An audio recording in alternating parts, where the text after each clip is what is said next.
Owatonna High School boys basketball coach Josh Williams. The opener is a few days away, Tuesday the 24th at Mankato East, but you guys scrimmaged up in Buffalo over this past weekend, right?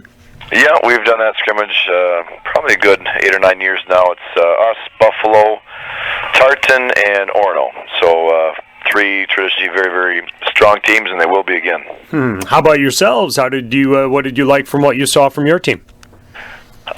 Glimpses at times. The scrimmage definitely did what, as coaches, we hope would do, kind of show us where we're at, what we need to work on. Things we did well, things we didn't work on. Specifics, I guess. I thought offensively at times we did some decent things with some of the new things we put back in.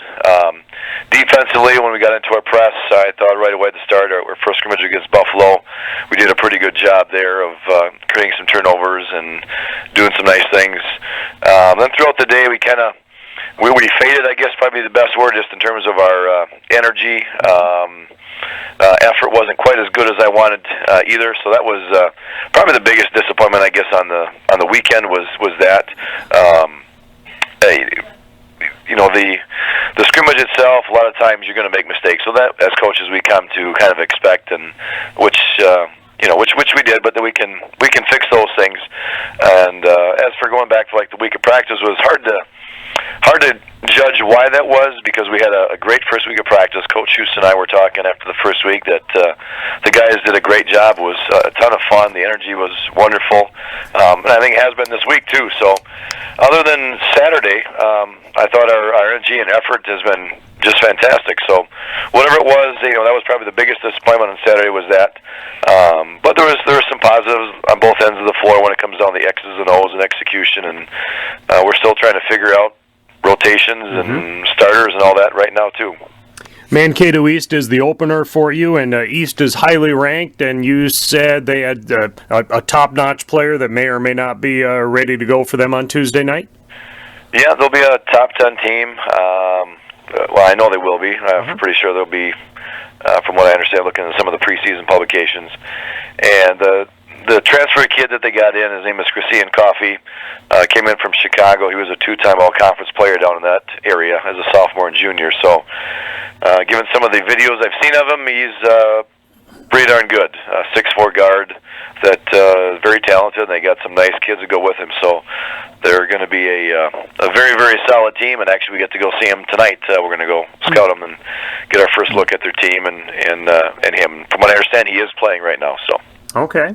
And as you indicated for the Huskies, still working on rotations and starters and things of that sort as we visit? We are. I'd say there's 10 guys in the mix right now, which is a nice number to have. There's still probably another 2 or 3 guys that could all fight for some of those varsity minutes, depending on how things shake out.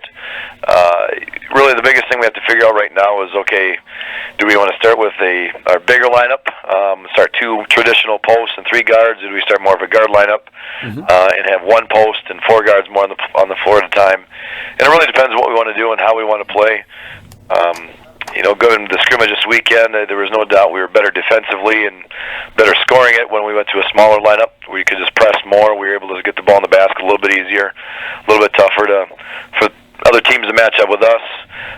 So I really think throughout the season, a lot of those situations will be determined by our opponent too. I mean, there's going to be teams where we're going to have to start 2 bigs at the same time, post players just for matchup purposes for our own sake, and then we'll just have to kind of play it game by game based on teams we play in, their matchups and our matchups, how we're playing. So it's something that I think is going to be a continual work in progress as to, like we said, whether we go to a smaller lineup or a bigger lineup, and the kind of style of ball that we play will a lot of times be determined who we play and how much. All right, Owatonna at Mankato East on Tuesday. It'll be a KRFO AM 1390 broadcast as well, but hopefully fans, I know they'll be there to cheer you on for that opener. Josh, thank you for the time. You're welcome. Thank you. Josh Williams, Owatonna boys basketball on KRFO.